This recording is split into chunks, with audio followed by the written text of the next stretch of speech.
Afghanistan, a country nestled in between the communist lands of the USSR and the developing countries of the Middle East and India. As a predominantly Muslim country, the strategically important country of Afghanistan could serve as a gateway to the Middle East for the Soviets. And if the USSR did succeed in taking control of Afghanistan, the Soviets had the better chance to extend control over Iran and even the subcontinent of India. While Afghanistan remained independent of foreign influences during this time, it came within the bounds of the Cold War in 1973 when Daoud Khan came into power. He outlawed the Communist Party and rejected all Soviet influence. He turned to the West instead, accepting their offers for economic aid to develop the country. In Moscow in 1977, Brezhnev of the USSR met with Daoud and objected to the US presence in Afghanistan. Daoud simply walked out. In 1978, Daoud was murdered by a coup led by the Soviet-trained Afghan soldiers, who immediately appointed Nur Muhammad Taraki as president of the new Afghani pro-Soviet regime.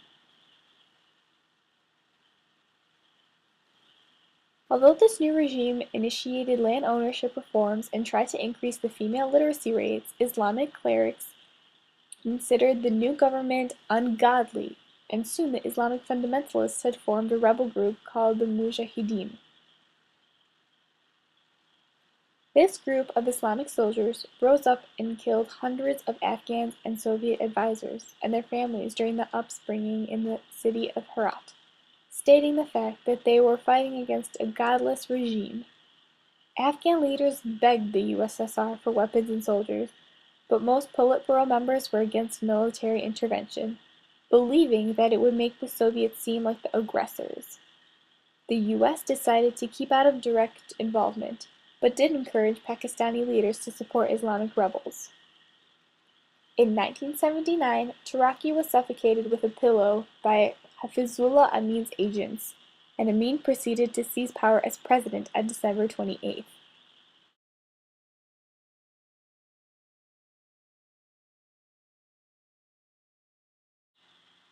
Although Amin was a communist, he was not on good terms with the USSR, and it seemed as if he wanted to realign his government with the West.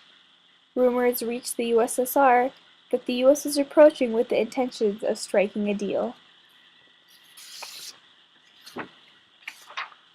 The USSR was left in a difficult position. They were faced with the fact that NATO had introduced new cruise and Pershing missiles into Europe, making a new arms race with the West very possible.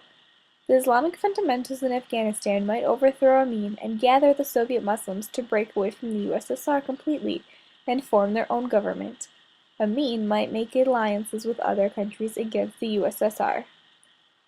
On December 22nd, elite KGB troops flew into Kabul and were followed by an aircraft troop and equipment, while over the border came hundreds of Soviet tanks and tens of thousands of motorized infantry.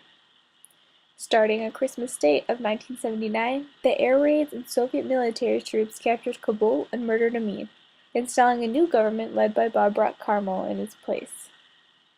In response to the USSR's invasion, the USA severely reduced the exportation of grain sales and technological goods, such as computers and drilling equipment to the USSR. This also stopped Soviet fishing privileges in American waters. In his State of the Union address in 1980, Carter called the invasion the most serious threat to peace since the Second World War, and then stated that an attempt by an outside force to gain control of the Persian Gulf region would be regarded as an assault on the vital interest of the United States, and such an assault would be repelled by any means necessary, including military force. Carter declared that nuclear war would not be excluded as a reasonable option. The US also arranged for a deal with President Zia of Pakistan, agreeing to give him economic aid in return for Pakistan supplying Afghanistan with secret weapons against the Soviets. The US also protested the Moscow Olympics of 1980. Though the US was no longer trading with the USSR, it seemed as if other nations were taking its place, and the Soviets continued its forward aggression. The war in Afghanistan dragged on during the 1980s, and by then, in 1987, around 12,000 Soviet troops had been killed. Atrocities were committed on both the Soviet and the Mujahideen sides of the fighting, and soon Gorbachev, the new leader in Moscow, realized that the Soviets could not really win the war.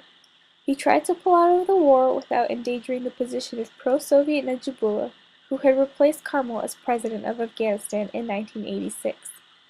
President Reagan privately approved $300 million worth of military assistance to the Mujahideen, and though by 1987 the U.S. was spending $630 million in the war in Afghanistan. Gorbachev tried to approach the U.S. with a date for Soviet withdrawal in exchange for U.S. support of a coalition in which the Communists would share the power with the rebels in Afghanistan. The U.S. was wary of such a deal, but in March of 1988, when Hamicher became the new leader of the rebels, he accepted the compromise. On April 14th of 1988, agreements were signed in Genevieve by Afghanistan, the USSR and Pakistan, with the U.S. as a witness. The war had its lasting effects. Afghanistan lost 1 million people, millions more fled to Pakistan, millions had suffered from famine, the USSR lost 20,000 soldiers, and the U.S. had spent over $2 million. Overall, this conflict turned Afghanistan into a Cold War battleground.